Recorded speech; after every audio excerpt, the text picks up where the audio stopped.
કોર્ટની બહાર firing case, જેમાં વધુ અપડેટ સામે આવ્યા છે। મુંબઈ ક્રાઇમ બ્રાન્ચે હવે સુરત શહેરમાં ધામા નાખ્યા। એન્કાઉન્ટર સ્પેશિયાલિસ્ટ દયા નાયક જે સુરત શહેરમાં છે, આરોપીઓએ રિવોલ્વર સુરતની તાપી નદીમાં ફેંકી હતી। રિવોલ્વર અંગેની તપાસ માટે ક્રાઇમ બ્રાન્ચની ટીમ સુરતમાં પહોંચી છે અને આરોપીએ તાપી નદીમાં રિવોલ્વર કેવી રીતે ફેંકી તેને લઈને તપાસ શરૂ કરવામાં આવી છે।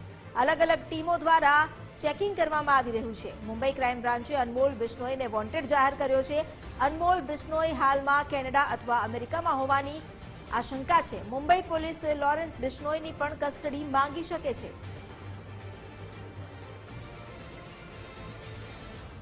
વધુ જાણકારી લઈએ સંવાદદાતા પ્રદીપ કચિયા પાસેથી। પ્રદીપ, હવે જે મુંબઈ ક્રાઇમ બ્રાન્ચ છે સુરતમાં ધામા નાખીને બેઠી છે, શું અપડેટ મળ્યા છે? તેમના હાથ કોઈ સગડ લાગ્યા છે?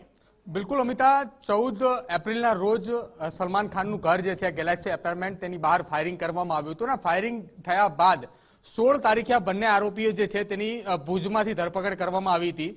ભુજની અંદરથી જ્યારે બંને આરોપીની ધરપકડ કરવામાં આવી તેની પહેલા જેલની અંદર બંધ લોરેન્સ બિશ્નોઈ જે છે તેના ભાઈ અનમોલ બિશ્નોઈ આ તમામ જવાબદારી જે છે તે લીધી હતી। આ ફાયરિંગની જવાબદારી તેને લીધી હતી। ત્યારબાદથી મુંબઈ ક્રાઇમ બ્રાન્ચની ટીમ જે છે તે સતત તપાસ કરી રહી હતી। બંને આરોપીની ધરપકડ જ્યારે ભુજથી કરવામાં આવી ત્યારથી તેમની સતત પૂછપરછ જે છે તે હાથ ધરવામાં આવી હતી। ત્યારે આજે વહેલી સવારથી સુરતની અંદર મુંબઈ ક્રાઇમ બ્રાન્ચના એન્કાઉન્ટર સ્પેશિયાલિસ્ટ દયા નાયક અને તેની સહિત મુંબઈ ક્રાઇમ બ્રાન્ચની અલગ અલગ 3 કરતાં વધારે ટીમો જે છે તે સુરતની અંદર તપાસ કરી રહી છે। સુરતની અંદર સુરતના અલગ અલગ વિસ્તારોની અંદર તપાસ હાથ ધરવામાં આવી છે। આ તપાસની અંદર હથિયાર જે છે કે જે હથિયાર વડે ફાયરિંગ કરવામાં આવ્યું હતું તે ફાયરિંગ કરેલી રિવોલ્વર જે છે તે તાપી નદીની અંદર ફેંકી દેવામાં આવી હતી તેની માહિતીને લઈને હાલ તો સુરતની અંદર ફાયર બ્રિગેડની ટીમની સહિત સુરત પોલીસ અને સાથે રાખીને મુંબઈ ક્રાઇમ બ્રાન્ચની ટીમ તે તપાસ કરી રહી છે। આ સાથે આ બંને આરોપીઓ સુરતની અંદર કોઈ વ્યક્તિને મળ્યા હતા કે નહીં, સુરતના કયા કયા વિસ્તારોની અંદર ગયા હતા તેને લઈને મુંબઈ ક્રાઇમ બ્રાન્ચની અલગ અલગ ટીમો બનાવીને તે દિશાની અંદર પણ તપાસ હાથ ધરવામાં આવી રહી છે। બીજી તરફ મુંબઈ ક્રાઇમ બ્રાન્ચની ટીમ દ્વારા જે છે તે લોરેન્સ બિશ્નોઈના ભાઈ જે છે અનમોલ બિશ્નોઈ તેને વોન્ટેડ જાહેર કરી દેવામાં આવ્યો છે અને હવે એ તૈયારી પણ તજવીજ ક્યાંક હાથ ધરી હોય તેવી પણ માહિતી આવી રહી છે કે લોરેન્સ બિશ્નોઈ જે અમદાવાદની સાબરમતી સેન્ટ્રલ જેલની અંદર બંધ છે તેની કસ્ટડી પણ મેળવી શકે તેવી પણ માહિતી હાલ તો સામે આવી રહી છે। એટલે કે હાલ તે દિશાની અંદર પણ એક વધુ એક તપાસ ચાલી રહી હોય તેવી પણ માહિતી છે।